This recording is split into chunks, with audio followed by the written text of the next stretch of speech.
दो शब्द है जीवन दर्शन और प्रदर्शन, जो कि दोनों ही एक दूसरे से विरुद्ध दिशा के अंदर जाते हैं। एक पूर्व है तो दूसरा पश्चिम है, लेकिन फिर भी उसका हम समन्वय करेंगे और किस तरीके से जो है जीवन दर्शन के अंदर प्रदर्शन का क्या महत्व है बताएंगे। सबसे पहले हम प्रदर्शन की बात करते हैं। प्रदर्शन का अर्थ होता है दिखावा। दिखावा दो तरह का होता है। एक तो व्यक्ति जो अच्छा कार्य करता है वो लोगों के सामने रखता है, लोगों की भलाई के लिए रखता है और लोगों को बताता है और लोगों से उसमें परिवर्तन आता है। ये प्रदर्शन अच्छा है। हर वस्तु के दो पहलू होते हैं, एक सत्य पहलू, दूसरा असत्य पहलू, एक अच्छा पहलू और दूसरा बुरा पहलू।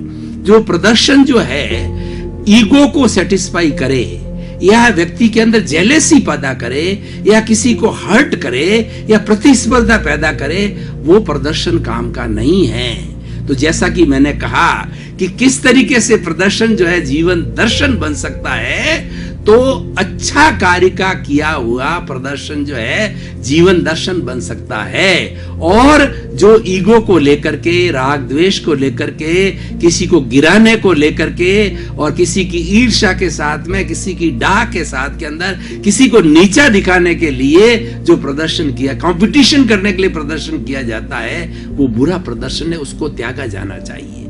आज हम देखते हैं कि जो प्रदर्शन है वो असत ज्यादा हो गया है। आप ब्याह शादी को देखिए कि दो भाई भाई हैं या दो मित्र हैं, तो वो देखता है कि उसके बच्ची की शादी में या उसके बच्चे की शादी के अंदर ऐसा डेकोरेशन हुआ, ऐसा कार्य हुआ, मेरा उसे सवाया होना चाहिए, लोग वाह वाह करें, लोग याद करें। और वो उस प्रदर्शन के अंदर, खाली होल्ड के अंदर, उसी प्रतिस्पर्धा के अंदर अपने को अच्छा बताने के लिए, अपने अहंकार की तुष्टि करने के लिए वो केवल प्रदर्शन ऐसा करता है कि वह पैसा जो है पानी की तरह बहाता है। मात्र उसके पीछे उद्देश्य यही है कि उसको साथी को नीचा दिखाना या भाई को नीचा दिखाना और लोग कहे कि ये बड़ा आदमी है। उससे क्या होता है, मात्र उसके अहंकार की तुष्टि होती है और इससे कुछ नहीं होता है। और आजकल ये चल रहा है।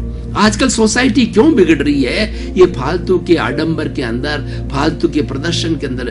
ब्याह शादी में देखिए, बच्चे के जन्मदिन के ऊपर देखिए या कोई अन्य पार्टी के ऊपर देखिए, कोई आयोजन के अंदर देखिए, ये फालतू का प्रदर्शन बहुत ज्यादा हो रहा है। और उसका वास्तव के अंदर लोग तो एक दिन वाहवाही करते हैं, दूसरे दिन भूल जाते हैं। लेकिन जो सात्विक प्रदर्शन किया जाता है, वो सात्विक प्रदर्शन युगों युगों तक याद रहता है, जन्मों जन्मों तक याद रहता है और उसके जीवन काल के अंदर याद रखा जाता है। ऐसा प्रदर्शन किया जाना चाहिए। ऐसा प्रदर्शन क्या है?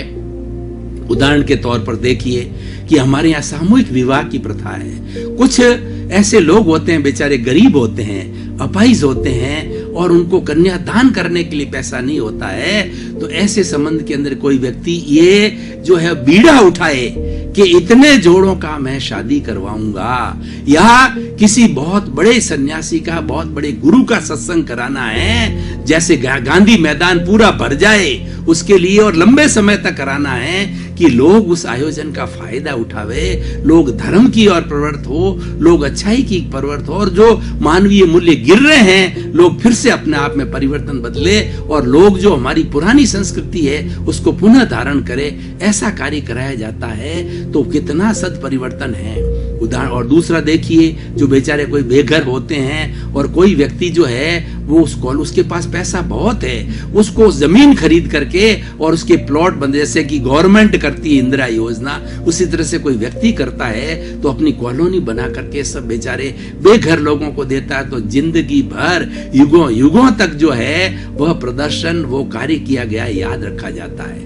भाई और बहनों, प्रदर्शन के लिए हमने काफी बात करी, अब हम जीवन दर्शन की बात करते हैं।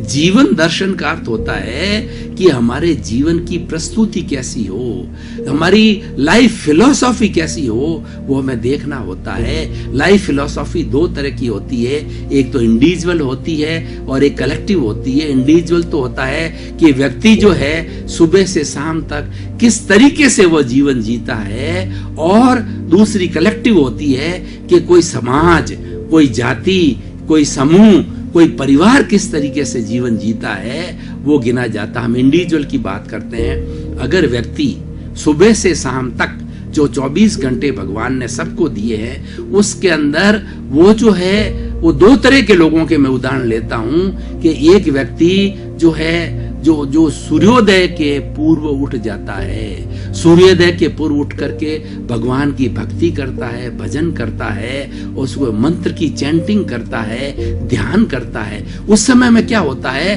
कि हमारी कॉस्मॉस के अंदर जो पॉजिटिव ऊर्जा है वो अमृत के रूप में गिरती है और वो ऊर्जा हमारे शरीर के अंदर आती है और हमारे पूरे शरीर का शोधन करती है, आत्मा का शोधन करती है, मन का शोधन करती है, चित्त का शोधन करती है, बुद्धि का शोधन करती है और हमारी हर चीज का शोधन जो है प्रातः काल की जो भगवान के घर की ऊर्जा है, कॉस्मॉस की मिली हुई वो शोधन करता है।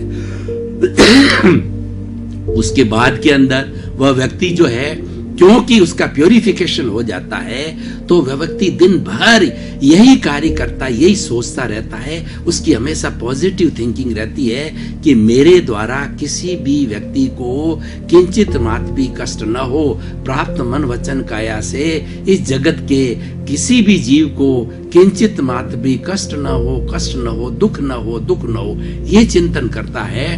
तो वह प्रारंभ से ही, सुबह से ही जब अपनी कार्य प्रणाली में बैठता है परिवार के साथ के अंदर, तो नाश्ते के अंदर वो मौन रखता है और जो थाली में आया आता है उसी को ग्रहण कर लेता है, कोई टिट्स बिट्स नहीं करता है, कोई प्रतिक्रिया नहीं करता है।